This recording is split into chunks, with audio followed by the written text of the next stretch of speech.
Sorry एक ऐसा शब्द जो कहने और सुनने में भले ही छोटा हो, लेकिन इस शब्द के मायने उतने ही बड़े हैं।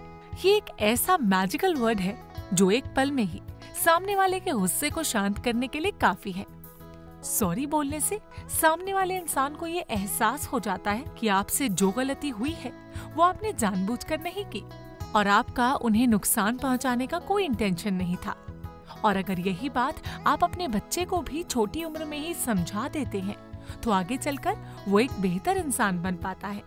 सॉरी एक ऐसा शब्द है जो कि बुरी से बुरी बात को सुधार सकता है। यानी कि अगर दो लोगों के बीच में लड़ाई हो रही हो, दो लोगों के बीच में कोई ऐसी बात हो रही हो जो एक को हर्ट कर रही हो, जब आपने सॉरी बोल दिया वही बात जो है डाइल्यूट हो जाती है एंड रिलेशनशिप जो कि ख़राब हो रहा होता है वो वहीं का वहीं you can actually improve it. So sorry can actually sort out a lot of problems. बिगड़ी हुई बात को जो है वो सुधार सकता है ये एक छोटा सा लफ्ज़ sorry. Teach children to say sorry as much as required but not always. क्यों? क्योंकि हमेशा गलती उनकी नहीं होती, कई बारी किसी और की भी हो सकती है।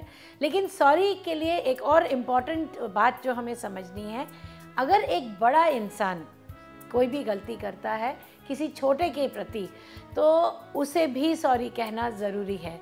क्यों? क्योंकि यहाँ पर कोई एज बार नहीं है। It is essential to say sorry to anybody, any age, younger और एल्डर टू यू। बच्चे कुछ भी नया सीखने के मामले में बहुत ही प्रैक्टिकल होते हैं और वो उन्हीं चीजों को जल्दी और आसानी से सीख पाते हैं जिन्हें अपने सामने होता हुआ देखते हैं। इसलिए उनको कुछ भी फॉलो कराने से पहले ये जान लें कि आप खुद कैसी चीजों को करते हैं, यानी कि एक बार उनके सामने वैसा करते हुए जरूर दिखाएं। इसी तरह अगर आप चाहती हैं कि आपका बच्चा अच्छे मैनर्स और अच्छे एटिकेट सीखे तो इसके लिए बहुत जरूरी है कि आप इन चीजों को अपनी जिंदगी में अपनाकर बच्चों के लिए एक अच्छा और कारगर एग्जाम्पल सेट करें। एज अ पेरेंट अगर आप कोई गलती करते हैं और आप माफ़ी मांगते हैं तो बच्चे आपको देख रहे हैं। You are the role model for your child.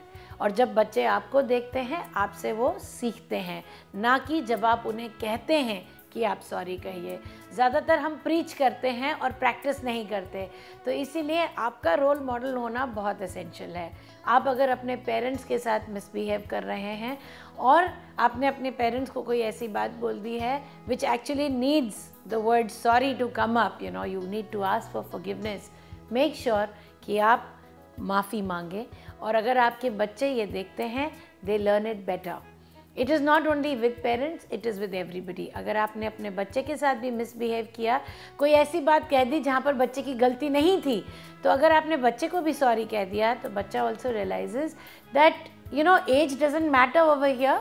बड़ा हो या छोटा, one needs to apologize when wrong. बचपन किसी भी इंसान की पूरी शख्सियत की नींव होता है। बचपन में दिए गए एथिक्स और संस्कारों पर ही बच्चों का भविष्य निर्भर करता है। इसलिए जरूरी है कि आप भी अपने बच्चे को शुरू से ही सारी मॉरल वैल्यूज के बारे में बताएं। बच्चे को ये सिखाना कि ये सॉरी हम क्यों कह रहे हैं, किस लिए कह रहे हैं, ये इम्पॉर्टेंट होता है। इसका इम्पैक्ट बच्चे पर ज़्यादा अच्छा पड़ता है। बच्चा एम्पथाइज करना शुरू कर देता है। We must make the child understand कि अगर कोई गलती हो रही है तो सामने वाले की फीलिंग्स हर्ट हो रही हैं और बच्चा उन फीलिंग्स के साथ जो है उस बात को ज़्यादा अच्छा समझ सकता है, which means he will start empathizing. So make sure that the empathizing factor is always there, because then it becomes easier for the child to understand why to say sorry. The hurt feeling, अगर बच्चे के साथ ही किसी ने कुछ गलत किया है, child will also feel hurt. And if someone comes and says sorry, the child will actually understand the importance of the word sorry. इसके अलावा there's another way of saying sorry. अगर किसी ने कोई गलती करी है, you can actually go and hug the person. You can go and just touch the hand, on the other person's shoulder and make the person feel that yes, I realize मुझसे गलती हुई है.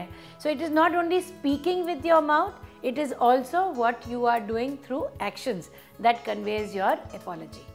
कई बार सॉरी कहना काफी मुश्किल लगता है, लेकिन जरा सोचिए, अगर आपके सॉरी न कहने की कीमत आपको अपने करीबी रिश्तों से दूरी सहकर चुकानी पड़े तो आपको कैसा महसूस होगा? जाहिर सी बात है, कोई भी इंसान नहीं चाहेगा कि उसके चाहने वाले या फिर जिन्हें वो चाहता है उससे वो दूर जाए। यही बात आप अपने बच्चे को भी समझाएं कि वो गलती होने पर अपनी गलती को समझे, माने और जहां पर उससे मिस्टेक हुई है वहां पर तुरंत सॉरी कह दे। साथ ही साथ ये भी समझाएं कि सॉरी बोलने से आप छोटे नहीं बन जाते, बल्कि दूसरों की नजर में आपका रुतबा पहले से भी ज्यादा बढ़ जाता है और रिश्तों की डोर और मजबूत बन जाती है। क्योंकि गलती तो सभी करते हैं, लेकिन अपनी गलती के लिए माफी मांगने की हिम्मत किसी किसी में ही होती है। अगर कोई गलती हुई है तो आप बच्चे को फोर्स करें कि वो बच्चा सॉरी बोले, तो बच्चा शायद सॉरी बोल जाएगा, लेकिन उसे समझ नहीं आएगा कि उसने सॉरी क्यों कहा है।